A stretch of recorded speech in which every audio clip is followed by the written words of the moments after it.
Braxton Zeet, junior diplomat of the Galactic Confederation, was having a terrible day.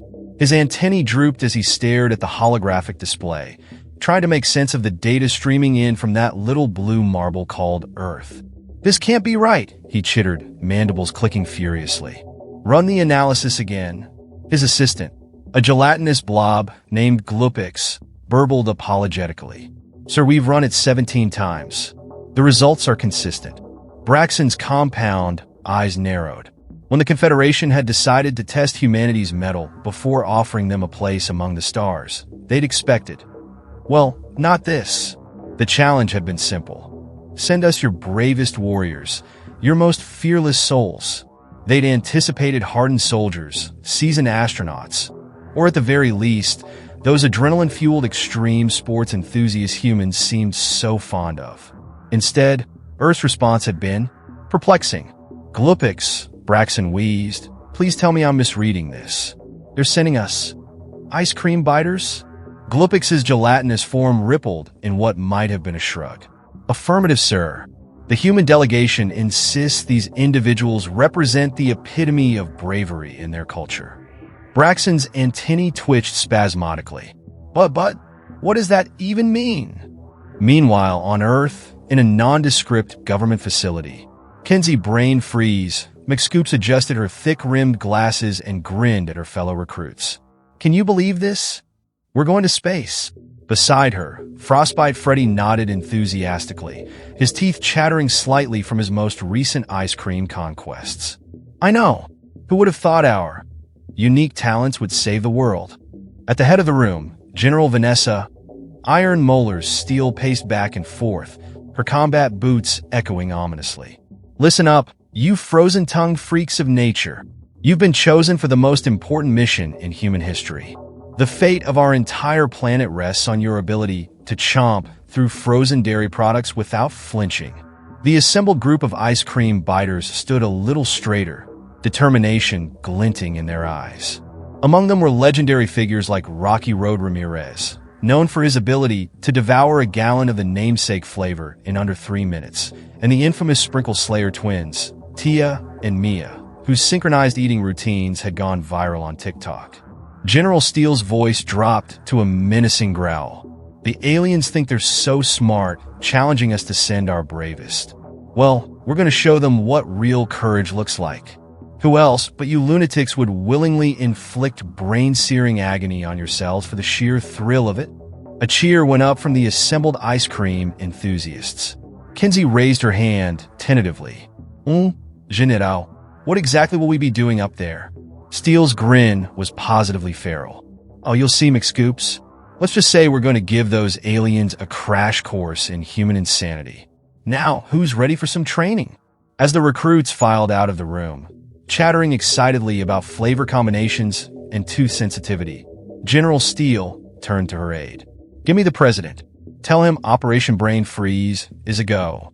Little did Earth know, their unorthodox response to the alien challenge was about to turn galactic diplomacy on its head.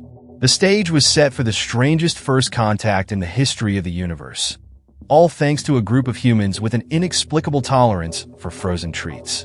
And somewhere in the vast expanse of space, Braxton Zeet was still staring at his holo display, wondering if it was too late to request a transfer to a nice, quiet desk job far away from humans and their baffling notion of bravery.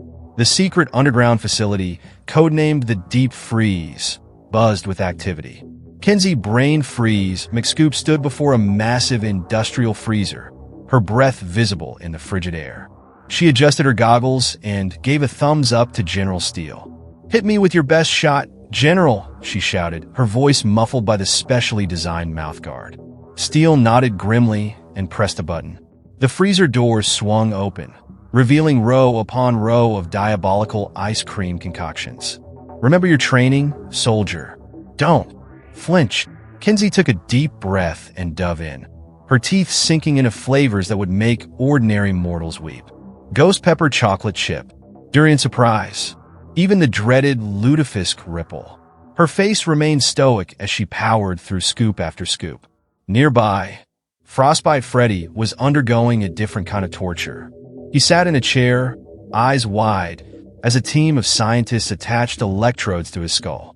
Now, Freddy, a lab-coated researcher, explained, "We're going to simulate the worst brain freeze in recorded history. Your mission is to recite the entire Gettysburg Address without stumbling. Are you ready?" Freddy nodded, a manic glint in his eye. "Bring it on." As the facility erupted in screams, mostly of delight, some of agony, General Steele made her way to the strategy room. Inside, she found the elite Sprinkle 6 huddled around a holographic display of an alien ship. "Listen up, you desert demolishers," Steele barked. "Intelligence suggests the alien vessel will have some form of welcome banquet. Your job is to dazzle them with your synchronized eating routines. Show them the true meaning of human coordination and insanity." The Sprinkle 6, Tia, Mia, and their less famous but equally talented quadruplet brothers Gio, Leo, Theo, and Neo, saluted in perfect unison.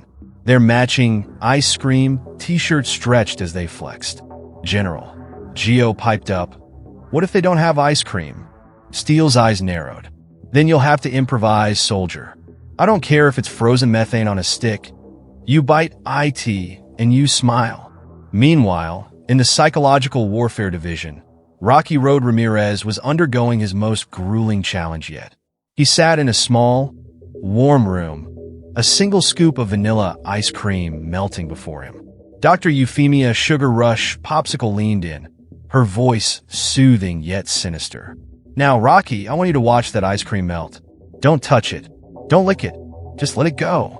Rocky's eye twitched, a bead of sweat rolling down his forehead. But it's wasting." "Exactly," Dr. Popsicle nodded. "The aliens may try to break you with mind games. You must be prepared for anything." As the training intensified, a new recruit burst into the facility. Panting and wide-eyed, she skidded to a halt before General Steele. "At ease, soldier," Steele commanded. "State your name and special ability." The newcomer straightened up, saluting sharply. "Zephyr Sub-Zero Frostwind reporting for duty, ma'am.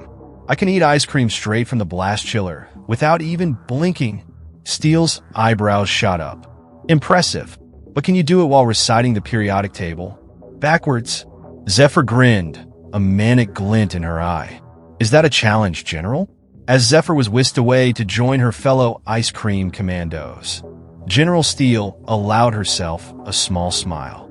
These weirdos, these glorious freaks of daring nature, might just be humanity's secret weapon. In her office, she pulled out a top-secret dossier labeled Operation Deep Freeze. Inside were profiles of each recruit, detailing their unusual abilities. Kinsey Brain Freeze McScoops can identify 143 flavors blindfolded. Frostbite Freddy holds the world record for most ice cream headaches survived in 1 hour. The Sprinkle 6, their synchronized Sunday eating routine, once caused a minor earthquake. Rocky Road Ramirez legendarily ate his way out of a walk-in freezer when accidentally locked in overnight. Zephyr Sub-Zero Frostwind, the only human known to enjoy nitrogen surprise without protective gear. Steele chuckled to herself. Those aliens won't know what hit them. Little did she know, up in space, Braxton Z was having similar thoughts about the humans. The diplomat paced nervously in his quarters, muttering to himself. Ice cream. Ice cream. There must be some significance we're missing. He turned to his gelatinous assistant. Glupix, prepare a report on the cultural importance of frozen desserts in human history. We cannot be caught off guard. As both humans and aliens prepared for the impending encounter, the stage was set for a clash of cultures that would redefine bravery, diplomacy, and dietary choices for generations to come. And somewhere in the vastness of space, the universe itself seemed to hold its breath, wondering what madness would unfold when humanity's most dedicated ice cream enthusiasts met the galaxy's most bewildered alien diplomats. The day had finally arrived. Earth's bravest, or at least its most lactose-tolerant, were about to make first contact with an alien civilization. As the shuttle docked with a massive Confederation vessel, General Steele gave her troops one final pep talk. Remember your training, you frozen freaks. Whatever happens in there, whatever weirdness you encounter, You bite that ice cream, and you smile. Am I clear? A chorus of yes, General, echoed through the shuttle, punctuated by the chattering of slightly sensitive teeth. As the airlock hissed open, Braxton Zeet stood nervously at the head of the alien welcoming committee. His antennae twitched spasmodically as he reviewed the limited information they had gathered on human ice cream culture. Glupix, he whispered to his assistant. Are you absolutely certain about the ceremonial headgear? The gelatinous blob burbled an affirmative, its surface rippling with what might have been excitement or indigestion. The human delegation emerged from the airlock, led by Kinsey Brain Freeze McScoops. Her eyes widened behind her protective goggles as she took in the alien delegation, all wearing what appeared to be upside-down ice cream cones on their heads. Oh, my gosh, she squealed, barely containing her laughter. They're so adorable. Braxton stepped forward, cone wobbling precariously. Greetings, brave ice cream warriors of Earth. We welcome you to the Galactic Confederation's, Sunday Summit. He gestured dramatically, and a panel slid open in the wall, revealing a massive table laden with something. The humans stared in bewilderment. Behold, Braxton announced proudly. We have prepared your traditional battle feast. Observe the mighty Rocky Road, the fearsome chocolate chip, and the legendarily brutal vanilla. The ice cream before them was, well, it was an attempt, clearly made by beings who had only the vaguest description to work with. The Rocky Road appeared to be actual pebbles mixed with some kind of brown sludge. The chocolate chips were what looked suspiciously like computer microchips embedded in a pale goo. And the vanilla? Let's just say it bore a striking resemblance to spaceship engine lubricant. Frostbite Freddy leaned over to Kinsey, whispering, I don't think those are quite regulation flavors, boss. Kinsey plastered on her brightest smile. It looks delicious. You shouldn't have gone to all this trouble. Braxton's compound eyes blinked rapidly in what the humans hoped was pleasure. Excellent. Then let the bravery contest begin. We shall observe your legendary ice cream biting techniques and judge your worthiness to join the galactic community. The Sprinkle Six exchanged glances. This was not what they had trained for, but they were professionals, damn it. Wait! Zephyr Sub-Zero Frostwind stepped forward. Before we begin, we must perform the traditional, ice cream dance to honor our hosts. The aliens watched in fascination as the humans began an impromptu routine that was part Macarena, part interpretive dance, and part desperate attempt to buy time. Look at their coordination. Braxton whispered in awe to Glupix. Truly, these must be Earth's greatest warriors. As the dance reached its climax, with Rocky Road Ramirez attempting a split that he would definitely regret later, disaster struck. Braxton, in his excitement, began to applaud, forgetting about the ice cream cone on his head. It toppled forward, landing squarely in the bowl of vanilla with a sad plop. There was a moment of dead silence. Then, to everyone's surprise, Braxton began to laugh. It was a strange sound like a kazoo being played underwater, but unmistakably mirth. Oh, thank the Galactic Core, he wheezed. I was so worried about making a good impression. Do you have any idea how uncomfortable these cones are? My antennae have been cramping for hours. The tension broken, humans and aliens alike burst into laughter. Kinsey stepped forward, offering a hand, well, three-fingered appendage, to Braxton. Why don't we start over, she suggested. Hi, I'm Kinsey. We're not really warriors, we just really like ice cream. Real ice cream, she added, eyeing the rocky road warily. Braxton's eyes widened. You mean this isn't some elaborate combat ritual? But our intelligence suggested. Oh boy, General Steele muttered. This is going to be a long debriefing. As the two species began to sort out the monumental misunderstanding, a new crisis emerged. Glupix, curious about the strange Earth concoctions, had oozed over to the table and was currently absorbing an alarming amount of the chocolate chip ice cream. Sir? One of the alien aides tapped Braxton's shoulder. I think your assistant is vibrating. Indeed, Glupix was shuddering violently, its gelatinous form taking on a distinctly cubic shape. Suddenly, it let out a high-pitched squeal and began bouncing around the room at alarming speeds. Sugar rush. Rocky Road Ramirez yelled. Hit the deck. As humans and aliens alike dove for cover, Glupix pinballed around the room, leaving a trail of goo and upended furniture in its wake. The Sprinkle Six, demonstrating why they were considered Earth's finest, launched into action. Using moves honed through years of synchronized Sunday eating, they managed to corral the hyperactive blob into a corner. Quick, Zephyr shouted. We need something to calm it down. Braxton, in a moment of inspiration, grabbed the bowl of vanilla and hurled it at Glupix. The glob absorbed the concoction and immediately settled into a contented puddle, emitting small, happy burbles. As the dust settled and both species caught their breath, Kinsey turned to Braxton with a grin. So, still think we're not brave? Braxton's mandibles clicked in what might have been a smile. Brave? You're absolutely insane. I think we're going to get along just fine. And so, amidst the chaos of misunderstandings, sugar-high alien blobs, and questionable dairy products, a new era of interstellar relations was born. The universe, it seemed, was not prepared for humanity's unique brand of dessert-based diplomacy. Little did they know, this was only the beginning of their ice cream-fueled adventures among the stars.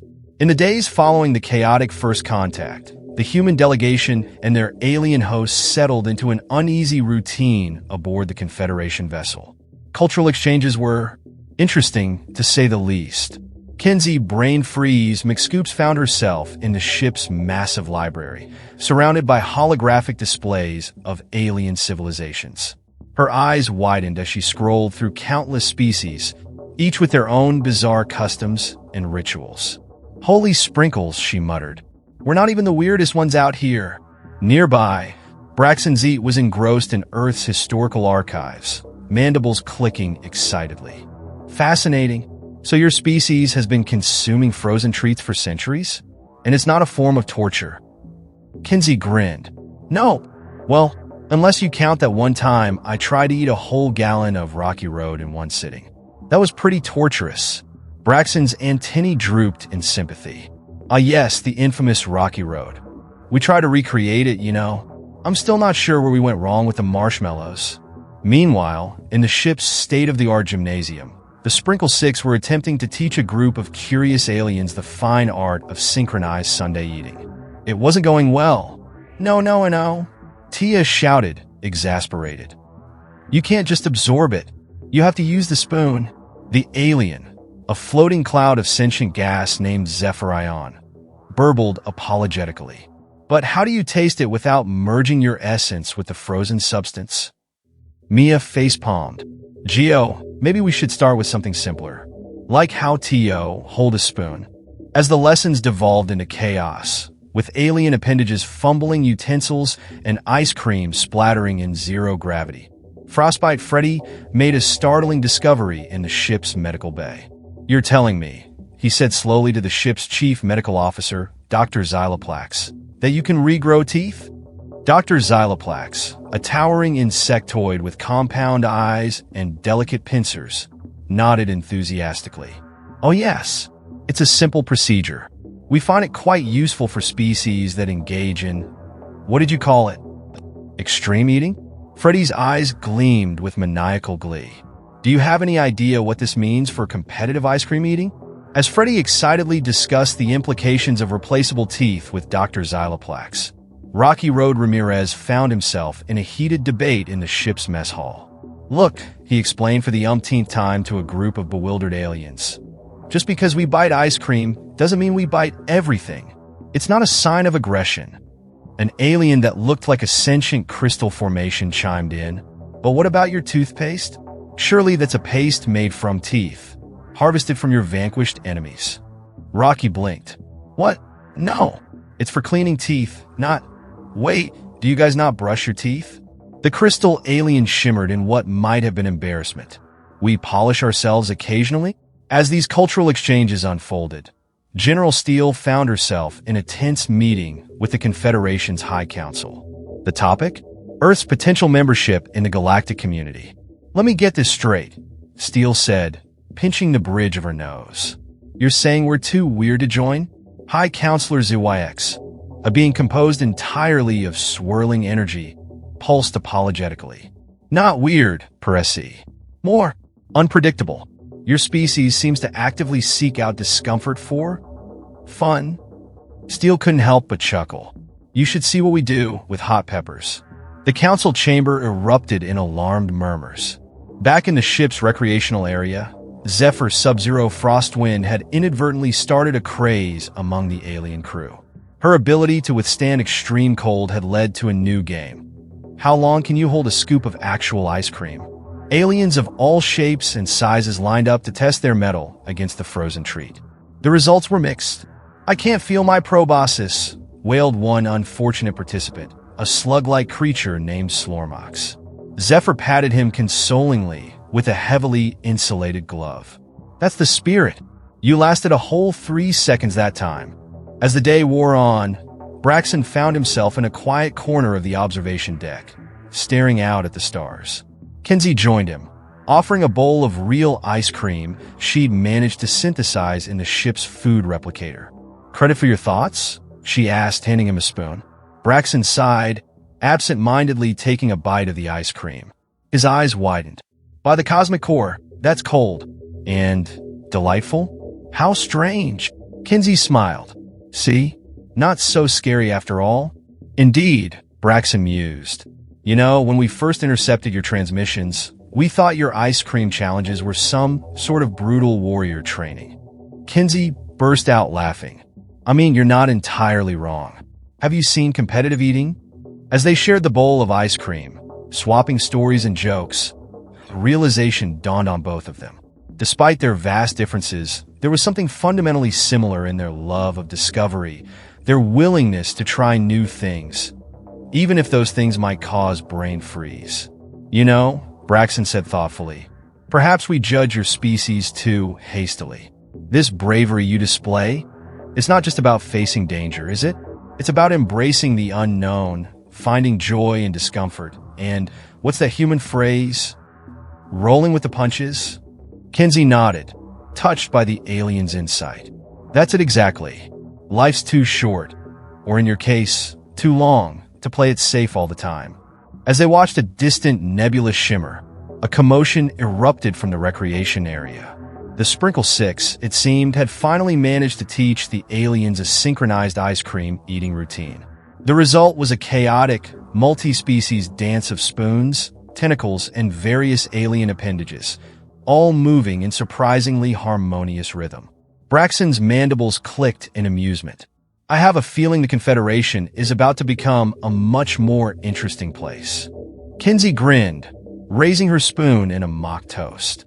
To cultural exchange, new friends, and the universal language of brain freeze. As human and alien clinked spoons, both realized that this bizarre mission had accomplished far more than either species could have imagined. The universe, it seemed, was full of surprises, some of them deliciously cold and creamy. Little did they know, their ice cream-fueled adventures were far from over. In fact, the biggest challenge was yet to come, as the human delegation prepared to return to Earth, carrying tales of their bizarre adventures and new interstellar friendships. Fate had one last brain-freezing surprise in store. Alarms blared throughout the Confederation vessel, startling humans and aliens alike. Braxton Zeet's voice crackled over the ship-wide communication system, a note of panic in his usually composed tone. Attention all beings. We have a situation. Please report to the main atrium immediately. The humans exchanged worried glances. Had their ice cream antics finally pushed the aliens too far?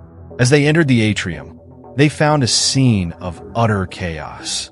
Aliens of all shapes and sizes were gathered around a central platform, on which stood a massive, pulsating something.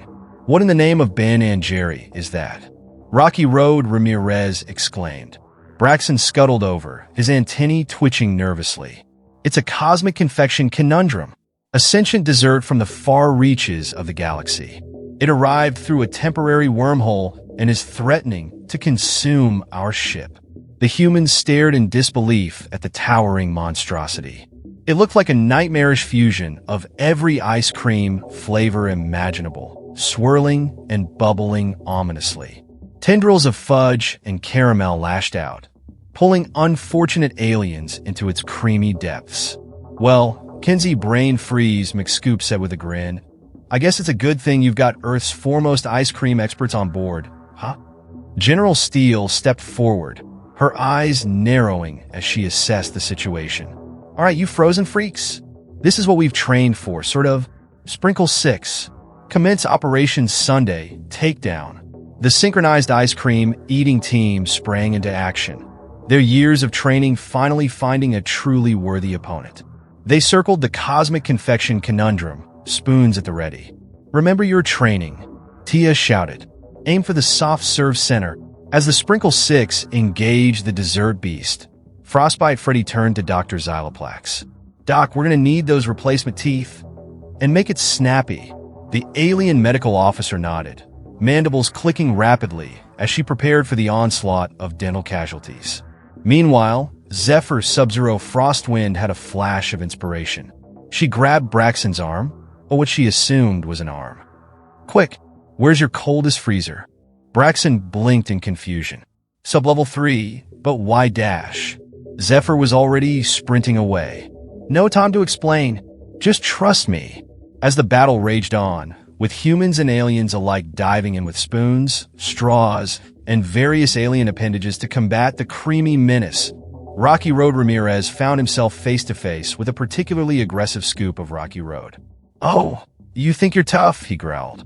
I've eaten galaxies of you for breakfast. With a war cry that would make his ice cream-eating ancestors proud, Rocky dove in, his specially trained taste buds working overtime to detect weak points in the dessert's flavor profile. The atrium had become a war zone of dairy and toppings. Aliens slipped and slid on puddles of melted ice cream, while humans barked orders and strategies. Flank it from the strawberry side. Watch out for the hidden fudge chunks. Someone give me a bigger spoon. Just when it seemed the cosmic confection conundrum might overwhelm them, Zephyr returned, pulling a massive, sleek device behind her. Everyone stand back, she shouted. With a dramatic flourish, she activated the device, a hyper-cooled blast chiller capable of flash freezing anything in seconds. A wave of Arctic air washed over the dessert beast, instantly hardening its outer layers. Now's our chance, General Steele bellowed. Give it everything you've got. In a frenzy of spoons, licks, and alien digestive processes, the combined forces of Earth and the Galactic Confederation launched their final assault. Humans demonstrated their ice cream eating prowess, while aliens used their unique physiologies to tackle the frozen monstrosity from every angle. Braxton watched in awe as Kinsey fearlessly plunged her face into a particularly menacing scoop of mint chocolate chip. By the cosmic core, he whispered, they really are the bravest beings in the galaxy. Hours later, as the last sprinkle was vanquished and the final scoop conquered, humans and aliens alike collapsed in a sticky, satisfied heap. Kinsey, her face smeared with every flavor imaginable, turned to Braxton with a grin. So, still think we're too weird for the Confederation? Braxton's mandibles clicked in what was unmistakably a laugh. My dear human friend, I think you're exactly what this galaxy needs. In the aftermath of the Great Ice Cream Battle, as it would come to be known, the Galactic Confederation unanimously voted to offer Earth full membership. The citation read, for unparalleled bravery in the face of dairy-based adversity, and for teaching the galaxy the true meaning of brain freeze. As the human delegation prepared to return home, loaded down with alien tech, ice cream recipes from across the cosmos, and more than a few cases of cosmic indigestion, Braxton approached General Steele with a formal document. What's this? Steele asked, eyeing the glowing, holographic contract. Braxton's antennae twitched excitedly. A proposal for a new galactic ice cream academy. We figured if we're going to be allies, we should be prepared for any dessert-based threats. Plus, he added with a conspiratorial whisper, I've developed quite a taste for this rocky road. Steele grinned, shaking Braxton's appendage. I think this is the beginning of a delicious friendship. As the human ship detached from the Confederation vessel, ready to bring news of their adventures and a whole lot of alien ice cream. Back to Earth, Kinsey gazed out at the stars. She couldn't help but laugh at the absurdity of it all. Who would have thought that humanity's place in the cosmos would be secured not by advanced technology or military might, but by their willingness to bite into frozen treats with reckless abandon? The universe, it seemed, had developed a new appreciation for the strange, wonderful species that called Earth home. And as for the humans, well, they were just getting started. After all, there were whole galaxies of flavors out there, just waiting to be discovered. Kinsey raised her spoon in a silent toast to the adventures ahead. To infinity, she whispered, and beyond brain freeze.